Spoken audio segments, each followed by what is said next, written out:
जोहार, जय मूल्यवासी में संकेत और आप देख रहे हैं एमएन टीवी।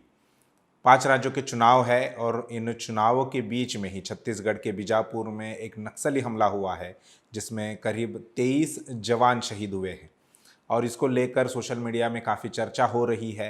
गृह मंत्री अमित शाह अपना असम का दौरा छोड़कर वे छत्तीसगढ़ गए। वहाँ पर उन्होंने जो शहीद हुए 23 जवान हैं उनको श्रद्धांजलि दी, उनके परिवार वालों से मिले और उन्होंने कहा कि जवानों की जो शहादत है वो ज़ाया नहीं जाएगी, वो व्यर्थ नहीं जाएगी। ऐसा कहकर वे दिल्ली के लिए रवाना हुए। अब सवाल ये हो रहा है, सोशल मीडिया में भी लोग इस सवाल को लेकर काफ़ी कुछ लिख रहे हैं, बोल रहे हैं।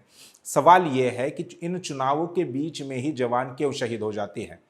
हमारा कहना ये नहीं है कि जवानों को चुनाव के बिना ही शहीद होना चाहिए, बल्कि चुनाव के बीच में ही ऐसा क्या हो जाता है कि कोई हमला हो जाता है। अगर आप 2019 का लोकसभा चुनाव देख ले तो चुनाव से ठीक पहले मार्च से चुनाव शुरू होने वाला था, फरवरी के बीच में ही 14 फरवरी को पुलवामा का हमला होता है और उसके बाद पाकिस्तान से जंग करने की एक बात देश में चलती है।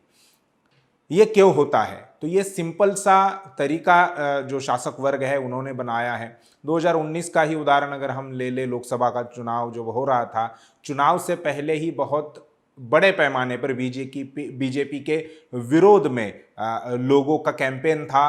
लोग बहुत बड़े पैमाने पर बीजेपी के विरोध में थे। वो नहीं चाहते थे कि फिर एक बार उनको 5 साल के लिए देश की सत्ता सौंपी जाए। उन्होंने जो पिछले 5 सालों में यानी 2014 के बाद जो उन्होंने निर्णय लिए थे, 2016 में आपको याद होगा नोटबंदी का निर्णय है या जीएसटी है या जिस प्रकार से बेरोजगारी बढ़ रही थी भारत में, इसको लेकर व्यापारी वर्ग भी नाखुश था। इसके बाद जो युवा वर्ग है जो बेरोजगार ज़्यादातर है वो उसके बीजेपी के विरोध में था। एंटी मोदी या एंटी बीजेपी एक माहौल बना था और बीजेपी ने उनके 2014 में जब चुनाव का कैंपेन वो लोग कर रहे थे तब सत्ता में आने के लिए जो कुछ वादे उन्होंने किए थे उनमें से किसी भी एक वादे को बीजेपी सरकार अपने 5 साल के कार्यकाल में पूरा नहीं कर पाई थी।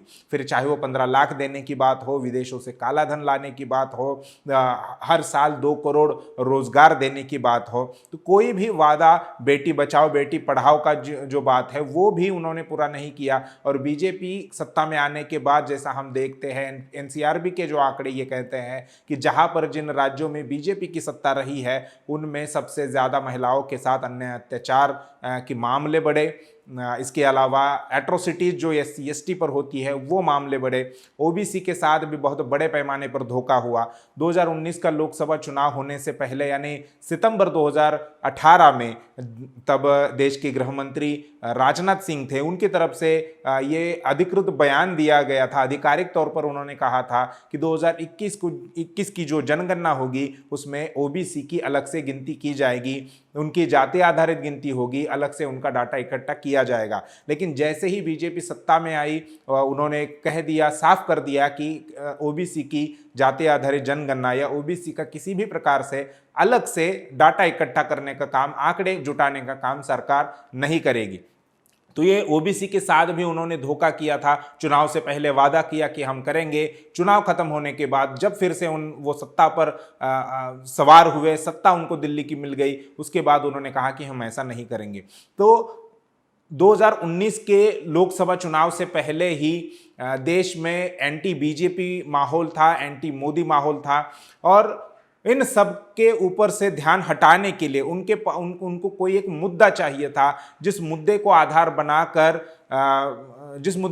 बनाकर लोगों का ध्यान भटकाया जाए मूल मुद्दों से। और ये काम बीजेपी ने अभी शुरू नहीं किया है, बल्कि अगर आपको 1999 का चुनाव अगर याद है तब कारगिल का युद्ध हुआ था भारत और पाकिस्तान के बीच में, उसको भी बहुत बड़े पैमाने पर उस वक्त के प्रधानमंत्री अटल बिहारी वाजपेयी इनकी तरफ से भुनाया गया था। और उसी पर सवार होकर ये जो देशभक्ति का या राष्ट्रभक्ति का जो माहौल उसके बाद बनाया गया, उसी पर सवार होकर अटल बिहारी वाजपेयी चुनाव लड़े, बीजेपी चुनाव लड़ी और सत्ता जो है वो बीजेपी को मिल गई। यानी देश में भारत पाकिस्तान का एक माहौल बनाकर ये किया जाता है। अभी 5 राज्यों की विधानसभा के चुनाव है, 2019 में लोकसभा के चुनाव थे। ये बहुत क्रूशियल पीरियड था बीजेपी के लिए सत्ता हासिल करने के लिए, इसलिए उन्होंने भारत पाकिस्तान का मुद्दा उठाया। अभी 5 राज्यों के चुनाव है और इन चुनावों में भी अभी मुख्य रूप से बेरोजगारी का मुद्दा सामने है,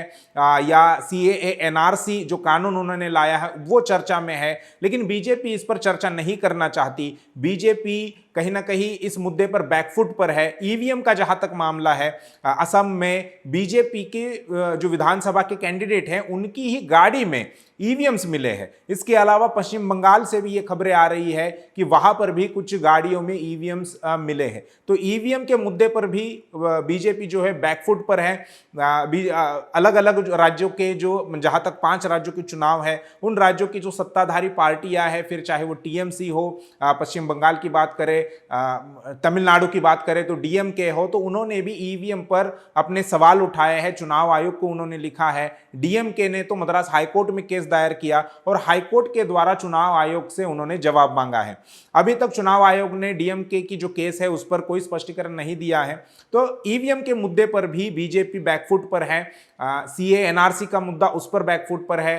बेरोजगारी का जो मुद्दा है उस पर बैकफुट पर है। तो ये बीजेपी इन मुद्दों पर चर्चा नहीं करना चाहती, या उनके पास कोई ऐसे मुद्दे नहीं है जिसको लेकर वो जनता में जाए। तो जनता का ध्यान भटकाने के लिए, मूल मुद्दों से उनका ध्यान हटाने के लिए ये जो छत्तीसगढ़ के बीजापुर में जो अभी नक्सली हमला हुआ है वो किया गया है, ऐसा हमारा मानना है। और ये बात किसी से छिपी हुई नहीं है कि चुनाव से पहले या चुनाव के दौरान ही ऐसे हमले करवाए जाते हैं। 2019 के लोकसभा चुनाव से पहले की अगर बात है, जो पुलवामा हमला हुआ था, उसके पहले भी या उस दौरान भी कई सारे लोगों ने ऐसे प्रेडिक्शंस किए थे, कई सारी ऐसी बातें कही थी कि ये पुलवामा का जो हमला है वो चुनाव जीतने के लिए बीजेपी ने करवाया है। अगर हम देखें तो वामन मेश्राम जो कि बामसेफ के राष्ट्रीय अध्यक्ष है, उन्होंने तो जाहिर मंच से ये कहा था कि पुलवामा का हमला बीजेपी ने चुनाव जितवाने के लिए कराया है, या चुनाव जीतने के लिए। ऐसा ये जो नाटक है देशभक्ति का, नकली देशभक्ति लोगों में जगाने का जो बात है वो कही गई थी। अभी जो 5 राज्यों के चुनाव है, इन चुनावों से पहले जब इन चुनावों की तैयारी चल रही थी अलग अलग राज्यों में, प्रशांत किशोर जो कि एक पॉलिटिकल एनालिस्ट है, उन्होंने ये बात टीवी पर कही थी। What according to you can change between now and the first phase of polling and the subsequent 7 rounds which upsets your 100 seat mark? What are you most worried about?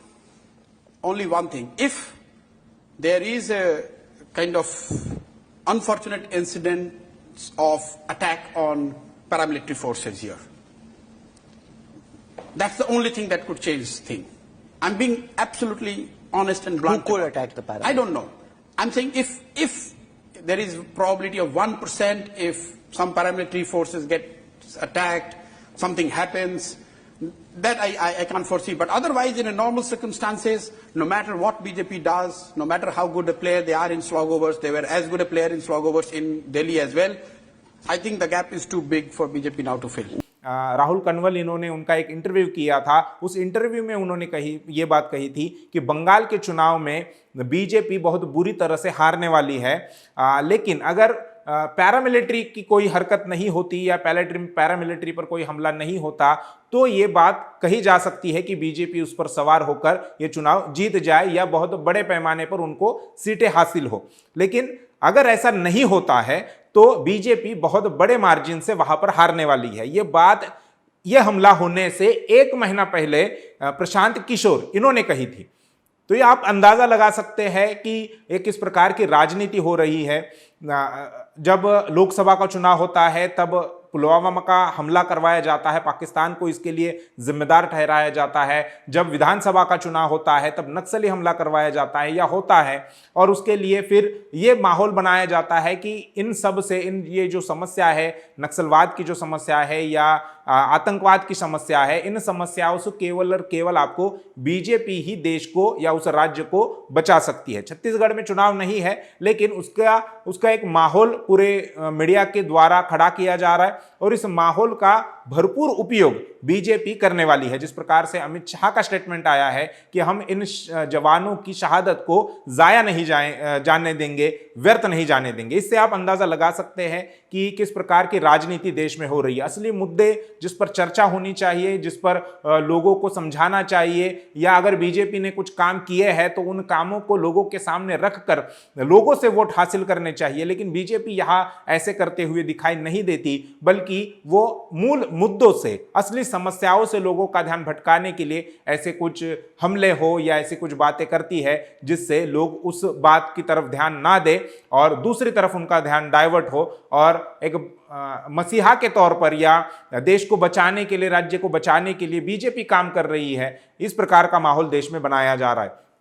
तो social media पर अब इसकी काफी चर्चा हो रही है। इसके बारे में आपकी क्या राय है, आप क्या इस बारे में सोचते हैं, ये हमें कमेंट में लिखिए। और ये वीडियो अगर आपको अच्छा लगा हो तो उसे लाइक कीजिए और शेयर कीजिए। शुक्रिया।